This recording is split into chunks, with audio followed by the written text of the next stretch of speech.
George Russell led a Mercedes 1-2 from Lewis Hamilton at the Sao Paulo Grand Prix to claim the first Grand Prix win of his Formula 1 career and his team's first victory of the season. Russell started from first after claiming the first sprint victory of his career on Saturday and never relinquished control of a dramatic contest at Interlagos on Sunday, which featured 2 safety car interruptions. At the restart, the first safety car on lap 7, Hamilton and world champion Verstappen collided with the Red Bull drivers, sustaining damage that forced him to pit and a 5-second time penalty before he ultimately fought back to 6.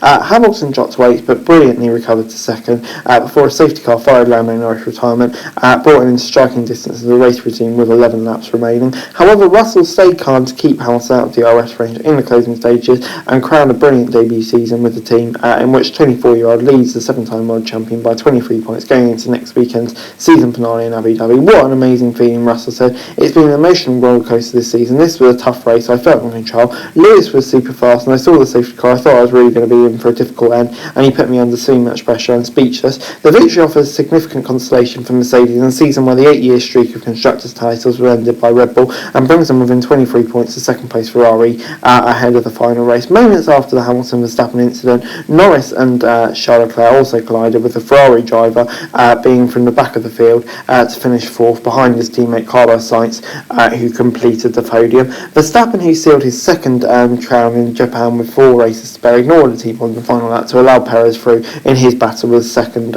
with Leclerc. Perez had let Verstappen through earlier, having been promised he would be able to return the position if he can overtake Alonso, which he didn't. They're now level on 290 points going to last race. The failure on Norris's car, which followed his teammate Daniel Ricciardo's last lap retirement after a collision with Haas Kevin Magnussen, capped a hugely disappointing day for McLaren, as Fernando Alonso and Ocon finished 5th and 8th respectively, moving Alpine 19th clear in the Constructors' Championship battle. Valtteri Bottas came 9th for Alfa Romeo to seal a successive points finish, while Sebastian Vettel took the final point of his career ahead of his retirement, of course.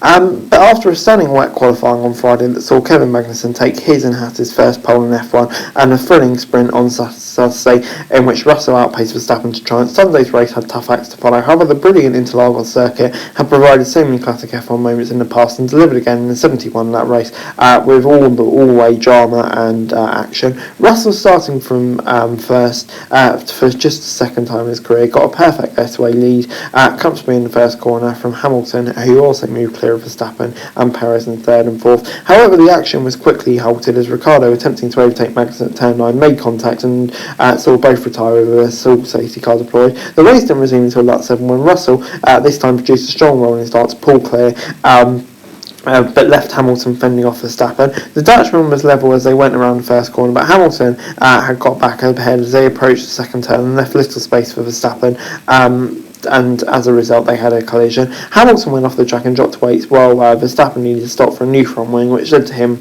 being at the back of the field. The stewards ruled that Verstappen was responsible, giving him a 5-second time penalty to add insult to injury. He had company at the back though, as Leclerc was forced to stop after his clash with Norris. Leclerc had lost a place to the McLaren at the start, and when he was trying to go around the outside at T9, when Norris initiated contact, which sent the Ferrari flying into the barrier, also earning him a 5-second penalty. Remarkably, he was able to continue and made it back to the pits before producing a brilliant recovery to 4th and draw level in his battle with Perez.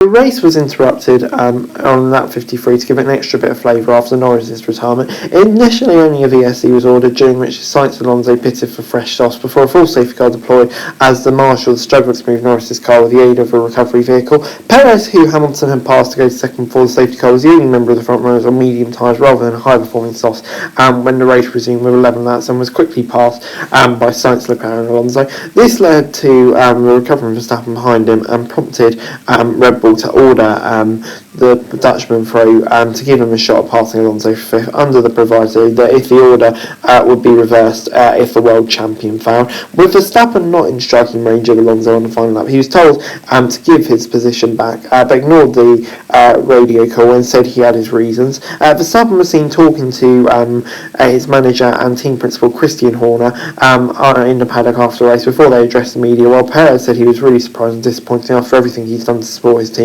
on his way to successful titles. Verstappen maintained that he held his reasons for defying the order and insisted he would be willing to help Perez in Abu Dhabi next weekend if he could. However, The incident added a sour note on what has been a brilliant season for Red Bull, and many pundits have said it is short-sighted, especially as Verstappen may need his help again next season.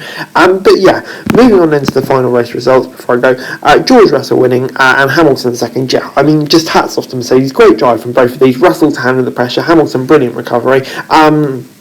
Yeah, great job from them, and just credit to Mercedes for how much they developed that car. Ferrari third and fourth, good damage limitation really. They've got some work to do if they want to stay second in the Constructors' Championship at the speed of that Mercedes recently, but there we go. And then you've got Alonso in fifth, brilliant recovery from him, classic Alonso, and Ocon in eighth with a double McLaren DNF. Yeah, heartbreaking for McLaren, but I think that's pretty much one Alpine, fourth in the Constructors. Verstappen in sixth, Perez in seventh, decent recovery from Verstappen. Perez will be disappointed, kind of got screwed over with the medium. But yeah, I mean, I do agree with people that say that may be short-sighted for Verstappen because he will need Perez in future, it's almost certain. Then you've got Bottas in ninth, really solid job from him in the Alfa Romeo, picking a point ahead of the Aston Martins, even if it's just one more point, could be crucial come next weekend. And then you've got Gasly in 12th, frustrating for AlphaTauri, obviously started 10th but couldn't maintain it. And Joe, they need to find 2 points out from somewhere next weekend. Joe in 13th, disappointing for him, didn't really have the pace of Bottas, but there we go. Schumacher in 14th, another frustrating race for him, and it does look like now that he will be out of the team, which is a shame for them. Nico Hulkenberg potentially announced on Wednesday. And then you've got Williams, once again, just very little pace. And Tsunoda, I do not know what happened there. I mean, I think he just wasn't allowed to unlap at the safety car when the Williams drivers were. It was very, very bizarre. I think it was a bit of a screw-up from race direction, to be fair, but yeah, I mean, that really wasn't good enough. And then you've got Magnussen also retiring, already touched on the McLaren drivers. Yeah, obviously heartbreaking for him, but still such a good weekend, and I don't think he'll be one he'll forget in a hurry, that's for sure, after his heroics on Friday. But anyway, guys, that's it for the video. Thanks very much for watching. Remember to like, share, subscribe, don't forget to comment on my informative and share for daily F1 news, and subscribe to my channel, subscribe, and greatly appreciated. Thanks very much for watching. Peace out.